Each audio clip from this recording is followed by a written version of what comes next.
Buenos días a todos. Tenemos un gran número de asistentes. Gracias a todos por estar aquí.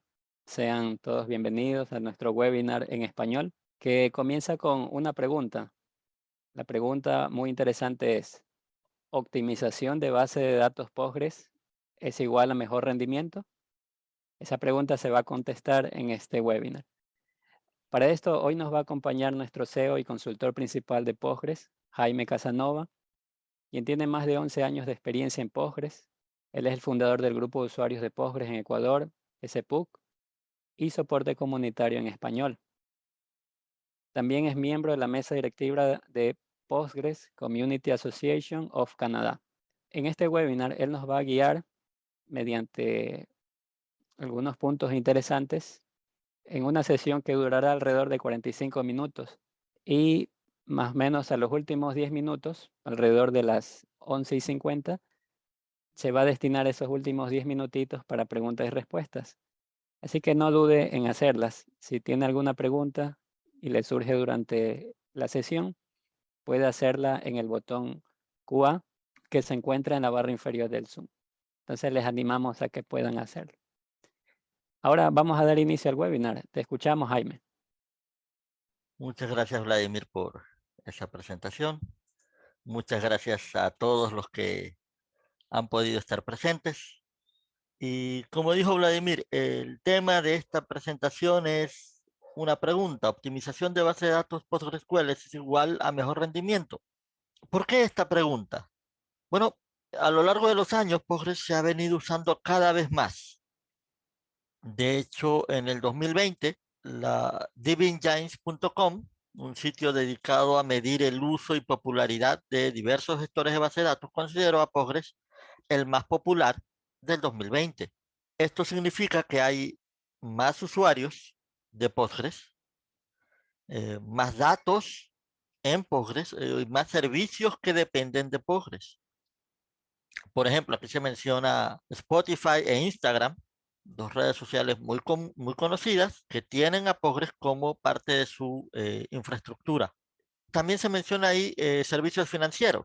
Yo conozco de primera mano al menos tres instituciones financieras, dos de Ecuador, una de Latinoamérica, que usan Postgres. Y conozco de segunda mano de al menos tres empresas globales de servicios financieros, estamos hablando de bancos y otros, que usan Postgres. Lamentablemente no estoy en capacidad de discutir nombres ni qué se hace con Postgres en ninguno de estos lugares. El punto es que hay muchas más empresas usando Postgres, grandes y pequeñas, con diferentes niveles de cargas de trabajo. Por lo tanto, es posible encontrar frecuentemente problemas con la configuración predeterminada y nunca tuvo un problema. En cambio vino el otro, que a este le fue bien, fue, instaló y resulta que no le funciona nada. Ok, ahí vemos el ranking según Divin. No ha sido solo del 2020, sino que ha venido desde el 2014 subiendo continuamente y en diciembre del 2021 todavía una subida. Así que no me sorprendería que vuelva a ganar este año Postgres como más popular, mientras que las que eran más populares, las que tienen mayor cantidad de usuarios, han ido bajando. Como existe ahora Postgres en diversos ambientes, es muy común que la gente ahora se preocupe del rendimiento y empiece a llamar a preguntar, hey, ¿cómo puedo mejorar el rendimiento? Casi siempre terminan llamando, por ejemplo, cuando nos llaman a nosotros por un servicio, el principal servicio que piden es mejorar el rendimiento. Es que yo tengo problemas de rendimiento. Así que uno va, hace un health check, ayuda a configurar bien los parámetros, por ejemplo, shared buffers, workmem, wall buffers, los parámetros del autovacum. Se sugieren formas de particionamiento, crear índices, balanceo de carga, bueno, todas las cosas que uno puede hacerle, ¿no? Y muchas veces ocurre que el rendimiento todavía no es el óptimo. Ya es bueno, ya está mejor, pero todavía no es lo que se esperaba. A veces incluso es peor que eso. ¿Por qué? ¿Qué pasó? Si ya se optimizó el uso de los recursos, ¿por qué no obtenemos todo el rendimiento que podríamos tener?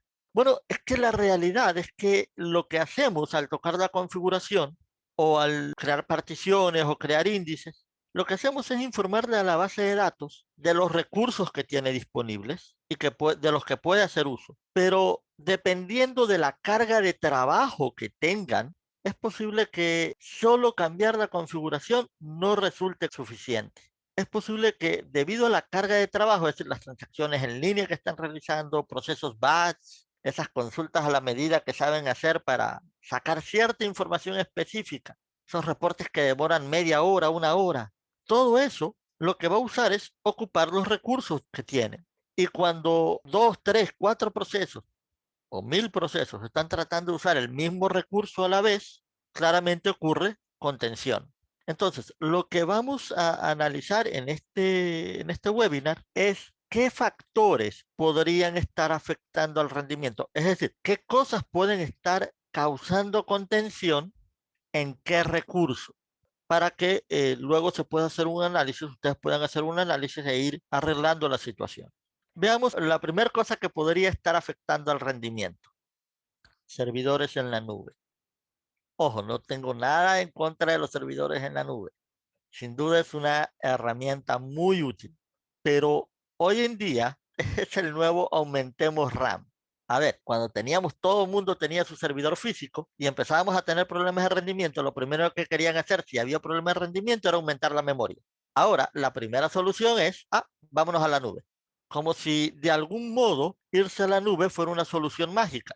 Eso me soluciona todo. Bueno, no es una solución mágica.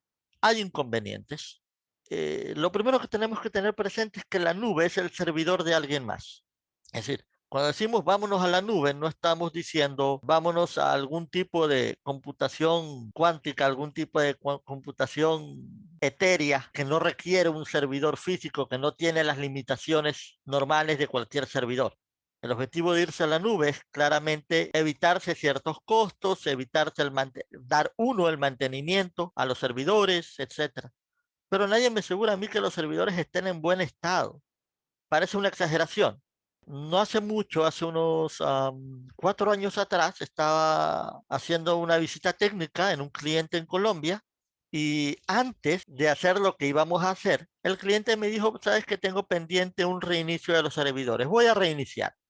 Reinició, no volvieron a aparecer los servidores. Empezaron a aparecer errores de disco en los mensajes de inicio del servidor. Así que llamó al proveedor de la nube y le dijo, mira, tengo este problema. El servidor me está dando mensajes de errores de disco al inicio y llevo 2 horas así. Y el proveedor le dijo, perfecto, te comunico con el área comercial para que contrates un nuevo servidor, lo cual claramente no tiene ningún sentido. Entonces, es una realidad. Los servidores del proveedor de la nube pueden estar en mal estado o pueden estar sobrecargados. Nos pasó con un cliente de aquí de Ecuador que nos llamó porque tenían problemas de rendimiento, hicimos un chequeo y todas las consultas eran sumamente rápidas. E hicimos los cambios en la configuración que había que hacer y claro, vieron alguna mejora, pero entre las 5 de la tarde y las 7 de la noche todo era un caos. Nada funcionaba. Ahora, no tiene ningún sentido que una consulta que demora menos de un segundo, de repente demore varios segundos o hasta un minuto exactamente igual, con los mismos valores exactamente, ¿no? Después de chequear varias cosas, encontramos que el problema era el proveedor de la nube. Aparentemente, como no era un host dedicado, estaba sobrevendido y la mayoría de las empresas tienen sus cierres entre las 5 y las 7. Así que esta empresa, claro, a esa hora veía una carga de trabajo inusual, pero no era suya, era de otros clientes de ese proveedor en la nube. Esto es un problema real. Acceso a la configuración limitada. Este es otro problema que existen con los proveedores en la nube. Muchos proveedores de nube ahora ofrecen software como servicio. Por ejemplo, Postgres como servicio. Pero al ofrecerte Postgres como servicio, ya no te dan acceso a la configuración del sistema operativo. Y en muchos casos esa configuración no está afinada. Puedo decir que al menos hasta ya hace varios años atrás, al menos 3, 4 años atrás, RDS no tenía afinado apropiadamente parámetros del sistema operativo. Yo creo que ahora ya lo están afinando mejor, pero nuevamente es un problema real. Por supuesto, el principal, ¿no? La seguridad se ve comprometida. Claramente, al tener tus datos en el servidor de alguien más, existe la posibilidad de que haya un leak de información aun si tu proveedor te asegura que él respeta tu información y dice, no, yo jamás voy a ver tus datos, etcétera, etcétera, etcétera, nada impide que sean hackeados y la información sea extraída. En el último par de años hemos visto suficientes de estos casos como para saber que esto le pasa a cualquiera. ¿Cuál es el recurso más afectado si tú tienes tu servidor en la nube? Claramente es la red. ¿Qué red tienes localmente para conectarte a tu servidor en la nube? Porque si estamos usando las redes normales de Ecuador, tener un servidor tan distante hace que los datos viajen todo ese trayecto ida y vuelta, puede causar problemas de rendimiento, aunque las cosas en el servidor sean muy rápidas, que la información llegue hasta ti o de vuelta puede causar problemas, pues la latencia es mayor. Sugerencias si van a usar servidores en la nube. Si el rendimiento es importante, es mejor tener acceso al sistema operativo, es decir, evitar servicios como RDS que no te dan acceso al sistema operativo, no te dejan instalar extensiones adicionales o no te dejan configurar algunos parámetros de Postgres. Es mejor tener hosts dedicados en lugar de compartidos. Y es importante exigir garantía de I/O y procesamiento. Si la nube es local, es decir, está en Ecuador, es posible inspeccionar las instalaciones. Parece una exageración nuevamente, ¿no? Pero les cuento, hace no tanto tiempo atrás, estábamos trabajando con una empresa que provee servicios en la nube, una aplicación en la nube, básicamente. Este proveedor tenía cerca de 5.000 clientes, decía él, una base de datos por cliente, y las 5.000 bases de datos estaban en un solo servidor, en el mismo servidor. Ese único servidor no tenía ningún tipo de respaldo. Y lo interesante es la ubicación de ese único servidor. Estaba en el baño. Parece broma, pero es anécdota. Estaba en el baño. Sí, estaba protegido en un rack cerrado, etcétera, pero no parece la ubicación más conveniente para un servidor. Entonces, sí, es posible inspeccionar las instalaciones. Queremos estar seguros de que vamos a estar protegidos. ¿Es posible tener más de un proveedor? Esa es una buena pregunta y es interesante la idea de tener un proveedor local y uno fuera del país, porque si el uno falla, puedo depender del otro. Aunque la mayoría de las nubes tienden a complicar ese tipo de configuraciones. No les gusta. ¿Por qué es importante esa idea? Porque aún los grandes fallan. Y aunque nos parecía imposible, recientemente Amazon, el día martes, Amazon tuvo un problema que afectó a miles de sitios. Y no es el primero. Google también ha tenido problemas más de una vez. Así que no, tener servidores en la nube no es una solución mágica. Sí, definitivamente es una solución a un problema específico, pero tenemos que pensar en todos los posibles inconvenientes que van a surgir. El otro problema que podemos llegar a tener, que afecta terriblemente al rendimiento, yo diría que es la principal causa de problemas de rendimiento, los desarrolladores. Y el problema es que muchos desarrolladores son todólogos.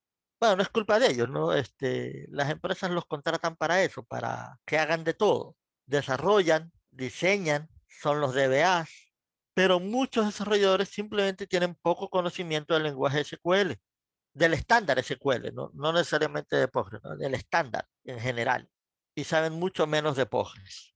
Claramente este es un problema que las empresas tienen que atacar y no lo atacan sacando gente, lo atacan capacitándolo. Es lo mejor que se puede hacer.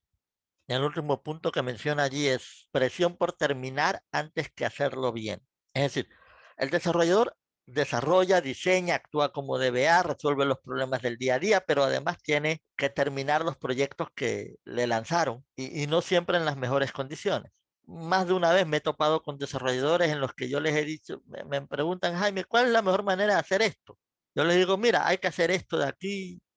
Por ejemplo, alguien me pedía una librería para calcular la mejor ruta en un mapa. Entonces yo le di dos opciones. Le dije, mira, estas dos opciones.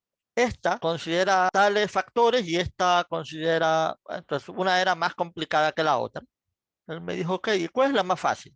A ver, esta es más fácil, sí, pero esta que es un poquito más compleja de usar, tiene más capacidades. Ah, ya, no, me quedo con la más fácil. Dice, es que tengo que terminar esto ya. Y además esto es solo para hacer pantalla porque el proyecto no se va a usar nunca probablemente. Claro que el proyecto se usa hasta el día de hoy. Eso fue hace varios años atrás. ¿Qué recursos se ven afectados por esto? Normalmente CPU, memoria y red. gran parte de que los CPUs estén muy usados se debe a los desarrolladores. ¿Por qué? Vamos a ver cómo afectan los desarrolladores al rendimiento. Una, dejan transacciones abiertas. Esto es terrible. En 9.6, en Postgres 9.6 apareció un parámetro idling transaction session timeout que mata las transacciones que están en una transacción abierta en la que no se ha hecho nada durante un cierto tiempo. No es buena idea tener este parámetro seteado en un valor muy bajo. Al contrario, deben tenerlo en un valor alto. ¿Por qué? Porque las sesiones que terminen van a terminar con un rollback. Así que cualquier cosa que se haya hecho se va a perder. Lo ideal es que los desarrolladores hagan commit cada vez que abren una transacción. ¿Por qué ocurre que no hacen el commit? Bueno, puede ser que están mal acostumbrados a drivers que usan autocommit. Entonces no saben siquiera que hay una transacción abierta. O es posible que es un sitio web, una aplicación web, abren la transacción y la transacción la abren casi al inicio del proceso y en algún punto el usuario se aburrió y cerró la página. Entonces va a pasar algún tiempo antes de que Postgres se dé cuenta de que ese cliente ya no está. Si la transacción estaba sin hacer nada cuando el cliente cerró, es muy posible que simplemente se quede allí. Si la transacción estaba ejecutando una consulta que demora mucho, Postgres recién se va a dar cuenta cuando intente devolverle la información de la consulta al cliente. Puede ser que eso haga que la transacción se quede abierta mucho tiempo y toque matarla. Por cierto, en Postgres 14, Postgres verifica cada cierto tiempo, tiene un predeterminado de chequeo para no terminar de ejecutar la consulta si en caso el cliente desapareció. Además, en Postgres 14 aparece idle session timeout. ¿Qué es idle session timeout? Cierra las conexiones abiertas a la base de datos que no están haciendo nada. No es lo mismo que el otro, porque el otro tiene una conexión abierta, sí, pero tiene una transacción abierta. Y una transacción puede tener bloqueos, puede tener objetos bloqueados que impidan que otras cosas trabajen bien. Mientras que una conexión abierta no tiene recursos mayormente tomados generalmente, más que workmem quizás, pero la desventaja es que si yo no cierro nunca las conexiones y no las reutilizo, eventualmente voy a llegar al límite de max connections. Y entonces es cuando les da por subir max connections a 5.000, a 10.000, no porque tengan esa cantidad de concurrencia, sino porque no se están cerrando las conexiones. En estos dos casos, transacciones que quedaron abiertas y conexiones que quedaron abiertas, hay un desperdicio de recursos, ya sea de conexiones o de memoria o de bloqueos, que pueden impedir que otras cosas trabajen bien y va a afectar al rendimiento. El tercer punto también parece chiste. Errores que están bien. Y es que si ustedes entran a un log de Postgres en casi cualquier lugar que esté usando Postgres, van a encontrar una cantidad de errores de los que nadie se preocupa. Los más comunes. El más común es este, llave duplicada. Generalmente es causado por la mala costumbre de los desarrolladores de usar un select count para obtener el valor mayor de un ID y sumarle uno. Eso es una pésima idea.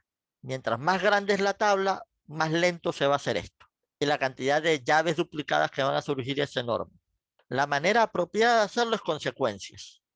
Las secuencias se incrementan muy rápidamente y viven fuera del mundo de las transacciones. Sí, el problema de las secuencias es que dejan huecos. Ese es el precio que se paga porque viven fuera del mundo de las transacciones y para que sean muy rápidas. Pero muchos errores de llave duplicada se pueden solucionar con un insert on conflict, que es básicamente el comando insert, la misma sentencia insert, pero al final tiene, si hay un conflicto por la clave primaria, on conflict y le pones la clave primaria, no hagas nada o actualiza el registro de esta manera o no sé, lo que se les ocurra. Y eso obviamente incluso reduce el código de la aplicación, porque lo que hacen normalmente es hacer el select, hacer el insert, y si dio errores insert, volver a hacer el select, volver a procesar o hacer el update aparte. Otra cosa que suelen hacer los desarrolladores, ejecutar o resolver consultas del lado de la aplicación. Por ejemplo, este algoritmo que ven aquí, un select de muchos registros. Por cada registro se hace un select de un solo registro y se valida o se transforma o se inserta o se actualiza, no sé. Esto es en esencia un join. Esto es como trabaja un join, de hecho. Solo que es como trabaja un algoritmo de join que tiene Postgres que se llama Nested Loop, que es el algoritmo más lento de join que tiene Postgres. Hay otros algoritmos que usa Postgres para los joins, como hash o merge join, que son mucho más rápidos, más eficientes. Así que cuando el desarrollador hace esto, mata el procesamiento. ¿Por qué? Porque lo obliga a leer de disco con mucha frecuencia, pero además envía y recibe información a través de la red con mucha frecuencia. ¿Qué tanto puede afectar esto? Bueno, en un cliente que tuvimos, y esto es algo que pasó hace como 10 años atrás, o un poco más, había un cliente que armar el menú de su aplicación web demoraba 4 minutos. O sea, tú iniciabas sesión con tu usuario y tenías que esperar 4 minutos hasta que pudieras hacer algo más. Una exageración de tiempo. Y claro, veíamos el log de Postgres y no había ninguna consulta que demorara. Pero sí nos dimos cuenta de que el mismo tipo de consulta se ejecutaba una y otra vez, pero con diferentes valores. Así que decidimos revisar la aplicación porque eso casi seguro es este método de procesar. Bien, lo que estaban haciendo es armar el menú de esta manera. Sacaba de la tabla de opciones todas las opciones del menú y luego por cada opción del menú preguntaba si ese usuario en particular tenía permiso. Claramente lo podías hacer con un solo select, en un solo join, con una sola transferencia a través de la red y un solo grupo de lecturas. Pero por la forma en que se lo estaba haciendo, causaba muchísima afectación. Entonces ahí tenemos algunos de los problemas más comunes que causan los desarrolladores. Hay muchos más, la verdad que sí, pero vamos a dejarlo allí. Particionamiento.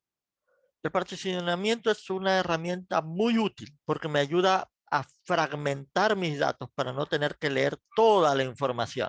Pero hay que saberla usar. Mal utilizada puede causar más problemas de los que resuelve. Para usarla bien, lo que debe hacerse es escogerse bien la clave de particionamiento. La clave de particionamiento es sobre qué campo voy a particionar o cómo voy a agrupar los datos en cada tabla. Por ejemplo, si yo los particiono por año, sería un rango de fechas, o los particiono por, no sé, ciudad, provincia, que sería particionamiento por listas, etcétera. ¿Cuál es el problema de escoger mal la clave de particionamiento? Básicamente hace que sea inútil el particionamiento, el esquema de particionamiento. Por ejemplo, en un cliente que tiene una tabla que en ese momento tenía más de 400 millones de registros, decidieron particionar por año, a pesar de nuestra mejor recomendación. Particionaron por año porque dijeron, bueno, así yo después de, no sé, 5 años, saco esa partición y la mando a un backup y borro eso porque ya no me sirve. Claro, es práctico, pero el gran problema es que la mayoría de las búsquedas no eran por año, no eran por fecha. Era un sistema documental y la mayoría de las búsquedas eran por ID de documento.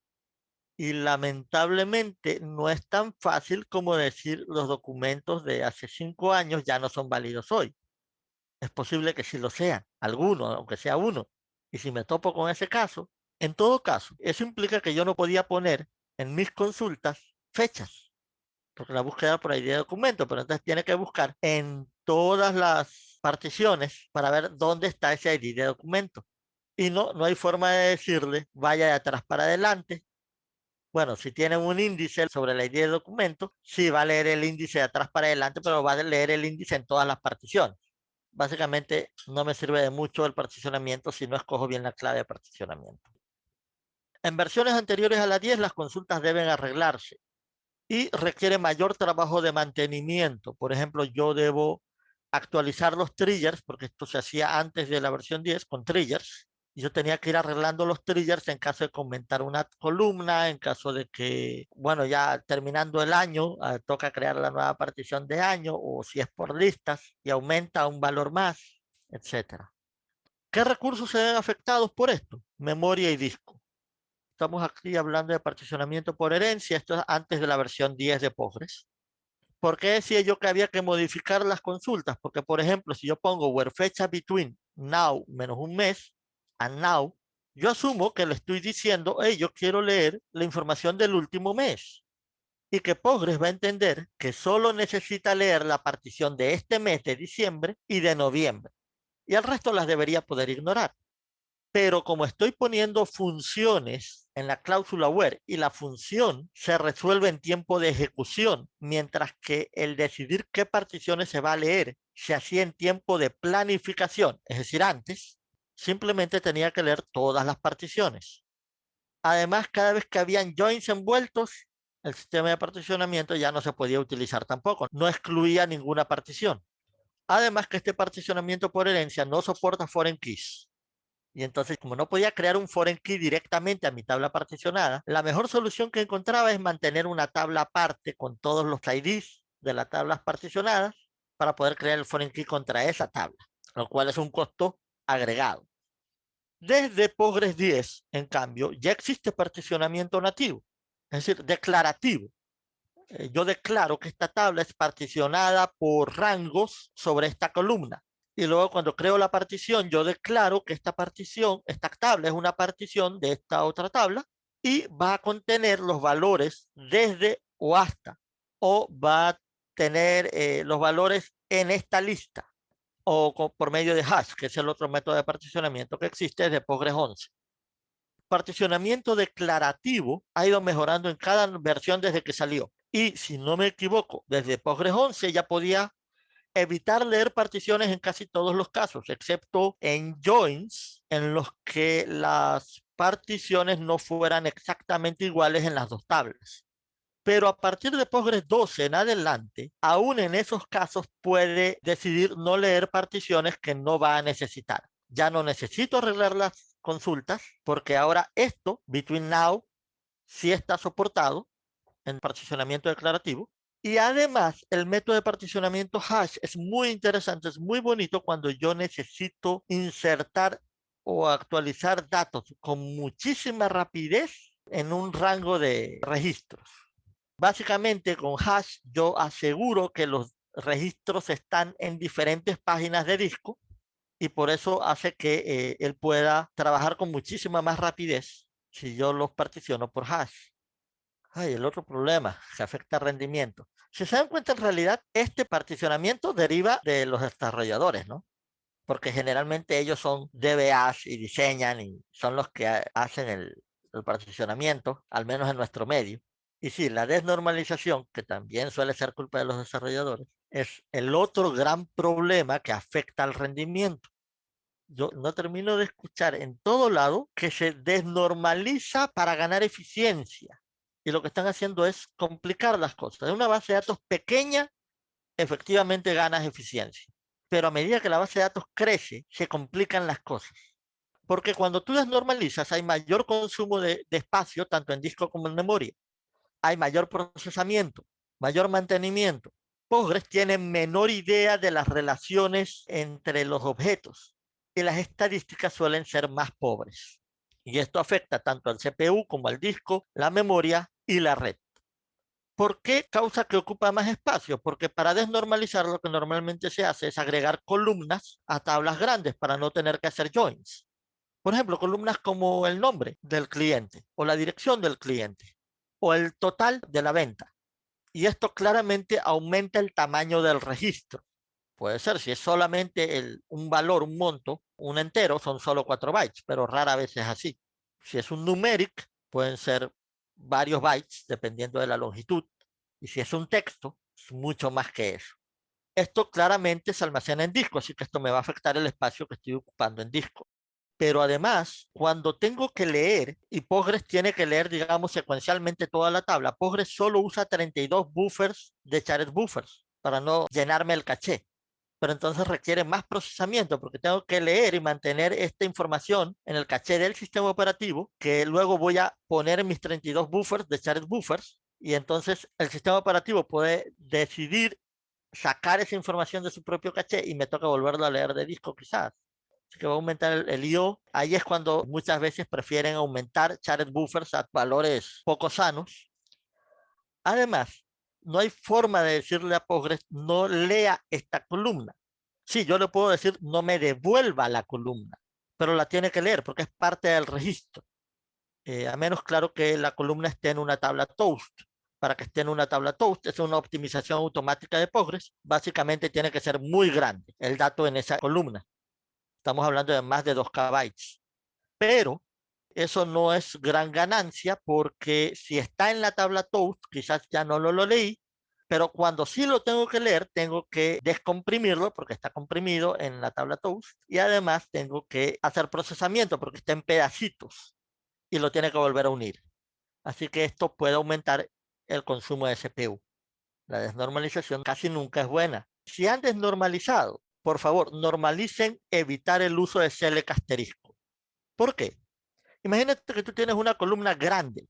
No sé, se me ocurre un comentario y le pusiste 1000 caracteres al comentario. En varchar, que solamente usa el espacio que realmente está lleno. De repente no está en la tabla toast, está en el mismo registro, porque tiene solo 1000 bytes y por lo tanto es menos de 2 KB. Así que él va a leer el registro, tiene que leerlo, eso es inevitable, tiene que subirlo a shared buffers, pero además si puse select asterisco lo va a enviar a través de la red. Si es un dato que no voy a usar, estoy consumiendo red por gusto. Puede evitar el procesamiento innecesario de columnas toast, es decir, si las columnas están en una tabla toast y yo no la mencioné en el select, no la va a sacar. Allí sí puede evitar eso, en todas las versiones de Postgres. Generalmente requiere mantenimiento adicional para mantener la integridad. ¿Qué significa esto? Que si yo estoy poniendo el nombre del cliente en la tabla de la factura y el cliente al día viene después de 10 años y me dice, ¿sabes qué? Acabo de darme cuenta que mi nombre siempre ha estado mal aquí porque le falta la tilde. Corríjame, por favor. Puedes corregir solo en el maestro de clientes o si no te toca ir y corregir en todos lados. Y es posible y podría ser, si es que le van a hacer una auditoría, que te pida hacer eso. Consultas pueden requerir uso extensivo de like. Generalmente cuando desnormalizan, terminan haciendo unos grandes likes con porcentaje al inicio, porcentaje al final, que no puedes usar índices normales. Y eso puede optimizar usando índices GIN, pero los índices GIN requieren mantenimiento. Y si la cadena es muy larga y está en una tabla toast, además es posible que haya que consumir CPU para extraer la cadena, descomprimirla, armarla y poder hacer la búsqueda, lo cual va a afectar a CPU, a la memoria y al disco. Entonces, miren, ahí tenemos los diferentes problemas que pueden estar afectando el rendimiento. Todos estos son casos reales, cosas que hemos visto que afectan realmente al rendimiento.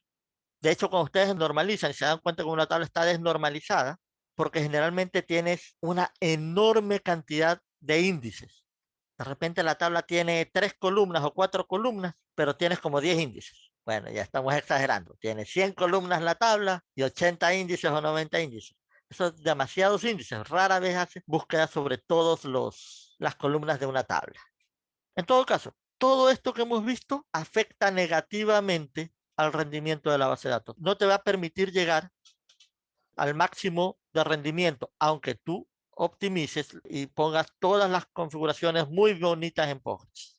Entonces, por favor, son temas que tienen que revisar ya en sus bases de datos. Eso es básicamente la información que teníamos preparada para este webinar. Voy a ver las preguntas que están aquí.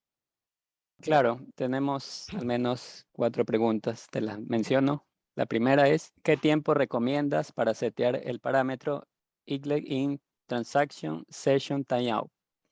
Lo ideal es que no lo tengas que setear, que revises tus aplicaciones y que identifiques dónde quedan las transacciones abiertas para que se arregle eso, porque es una falla de programación. Pero si efectivamente tienes y no logras detectar dónde están, dependiendo de tu carga de trabajo, valores razonables pueden ir entre 1 hora a un día. Si tu carga de trabajo es baja, es decir, tú trabajas normalmente en horario de oficina y después el resto del tiempo la base de datos no hace nada, podrías tranquilamente dejarlo un día, porque eso suele ser 30, 40 usuarios trabajando. En cambio, si tienes un negocio que trabaja 24 horas y tiene, qué sé yo, ventas en línea, de repente 1 hora o algo intermedio, porque no deberían quedar bloqueos tomados demasiado tiempo. Eso afecta al vacuum, lo que significa que no se hace una buena limpieza de los registros muertos ni hay mantenimiento en las tablas. Gracias, Jaime. El siguiente pregunta sobre el mismo parámetro, Eagle in Transaction Session Timeout, cuando ejecuta en ese tiempo, ¿hace commit o rollback? Rollback. se pierde la información. Esa es otra de las razones por las que no quieres tener que setear este parámetro. Quieres mejor arreglar la aplicación, hacer rollback. Listo. Hay otra. Cuando una tabla, la secuencia no avanza, ¿por qué se da? A ver, esto es una de esas preguntas raras porque esto no ocurre jamás. Ya. No, a ver, sí, tienes razón. Sí, sí hay un caso en que la secuencia puede no avanzar. Básicamente llegaste al máximo de valor de la secuencia. Pero es muy raro porque las secuencias, bueno, actualmente están implementadas sobre enteros o sobre entero grande. Cuando está sobre entero, el valor de la secuencia es de 2.000 millones o 4.000 millones, más o menos, porque es 2 a la 31. Sí, 4.000 millones. Y cuando está sobre un entero grande, es 2 a la 64, 2 a la 63, por ahí. Es imposible consumir todos los valores de la secuencia, así que es imposible que deje de avanzar. Entonces, si no está avanzando y no has llegado a los valores máximos, significa que no le estás usando, no estás ejecutando el next val, que debería aumentar el valor de la secuencia. Entonces, mala Sí. programación. Complementa la pregunta. Aquí la Ajá, invitada ajá. dice, la secuencia de algunas tablas no avanza. Ya le respondiste. Tengo que revisar el último primary key y setear en la secuencia. Sí, sí, si en verdad no te avanza esa secuencia, puedes hacer un set val, buscar el valor, el último valor, sumarle uno y poner un set val, y de ahí en adelante usar next val para generar el siguiente valor. Pero insisto en que no es algo que normalmente ocurre en Postgres. Es la primera vez que escucho que alguien me pregunta eso. Más bien, si planteas tu pregunta en uno de los foros abiertos de Postgres, PSQL ayuda, @postgresql.org, por ejemplo, o en el foro de PostgreSQL de Telegram, con gusto chequeamos a ver qué podría estar pasando, pero no es normal. Hay dos preguntas que se relacionan. La primera ¿es mala la desnormalización? Y la otra, hablas de evitar desnormalización, pero cuando trabajas con Business Intelligence en Postgres, ¿alguna entonación específica u otra forma de trabajar estás en base de datos? Gracias. Ya, a ver, desnormalizar es malo. No, no podemos ser tan tajantes, no quiero ser dogmático. La desnormalización es una herramienta y cada herramienta debe usársela con conocimiento de causa y sabiendo para qué la usas exactamente, no simplemente por usarlo. Por ejemplo, si tú te quieres hacer un omelette, no usarías un martillo para romper los huevos. Sí, haría el trabajo, es decir, el martillo rompe los huevos, rompe cosas, no puedo romper cosas con un martillo, pero no es el objetivo de esa herramienta. Más bien la idea es que como hay un axioma común, que la optimización adelantada es la raíz de todos los males, yo diría que no empieces desnormalizando. Y ese es el gran problema, que mucha gente dice, ah, no, es que la experiencia me ha enseñado que hay que desnormalizar aquí, así que empezando ya desnormalicé. No, espera a empezar a tener problemas o a empezar a ver la tendencia a que vas a tener ese problema antes de ir a desnormalizar. Si desnormalizas, desnormaliza de forma inteligente. Por ejemplo, no pongas en la misma tabla grande. Si esa tabla ya es grande, no la hagas más grande. Crea otra tabla, aunque tengas una relación uno a uno. Las relaciones uno a uno no son malas. Tienen su propósito y uno de esos propósitos es poder desnormalizar sin afectar a otras cosas. Desnormaliza solo lo que necesites desnormalizar. Y la otra pregunta era, Vladimir, sobre Sobre, aquí menciona, hablas de evitar desnormalización, pero Business cuando Intelligence. trabajas con BI en Ajá, ajá. Postgres, ¿alguna entonación específica Ya. u otra forma de trabajar estas bases de datos? Gracias. Ya, sí, efectivamente, cuando tú trabajas con Business Intelligence es muy común crear cubos que en esencia son tablas desnormalizadas. Pero ten presente que estos cubos te sirven para consultas específicas. Es decir, tú tienes un cubo para este reporte, otro cubo para este otro reporte. No tienes un cubo general para todo. O sea, no es una desnormalización general de todo. En muchos casos se puede evitar la desnormalización simplemente usando buenas consultas con bases de datos bien normalizadas, pero si en verdad necesitas, porque ves que tus reportes no están respondiendo, en el tiempo que necesitas. Entonces sí, genera cubos, que es básicamente una tabla desnormalizada, pero que no sea la misma tabla con la que trabajan las transacciones día a día, que sea otra, ¿no? Es lo normal, es lo que se debería hacer, ¿no? Tener una base de datos aparte y un proceso de extracción, transformación y carga, un ETL, hacia la base de datos de BI. No trates de usar la misma que estás usando para transacciones en línea. Y ahí puedes usar o bien un proceso ETL en batch que te actualice cada cierto tiempo, o puedes usar PGLogical, por ejemplo, para mover los datos hacia el otro lado. Completamente posible hacerlo con replicación lógica, ¿sí? Y mantener tu business intelligence al día siempre. Tenemos otras preguntas. ¿Alguna experiencia u opinión sobre AWS, RDS, Postgres? ¿Qué servicio en la nube de Postgres recomiendas? Yo personalmente no recomendaría ninguno. ¿Por qué? Porque es el servidor de alguien más y están mis datos expuestos en otro lado. O sea, si me los roban a mí, que sea mi culpa, no de alguien más. Pero es mi opinión personal. RDS no me gusta porque me limita en lo que yo puedo modificar. Ahora, Amazon tiene actualmente gente trabajando junto con la comunidad de Postgres, gente que ya está contribuyendo a Postgres, gente que ha aprendido mucho, así que quizás han mejorado en este aspecto, pero en realidad a mí me da miedo no saber cómo está configurado el sistema operativo. Lo mismo ocurre con Google o Microsoft, Azure. A Microsoft le tienen más miedo por tema de seguridad que por otra cosa. Sé que ha mejorado muchísimo en ser abierto, en la transparencia, etcétera, pero estoy viejo, así que ya me quedé con la idea de que Microsoft es malo.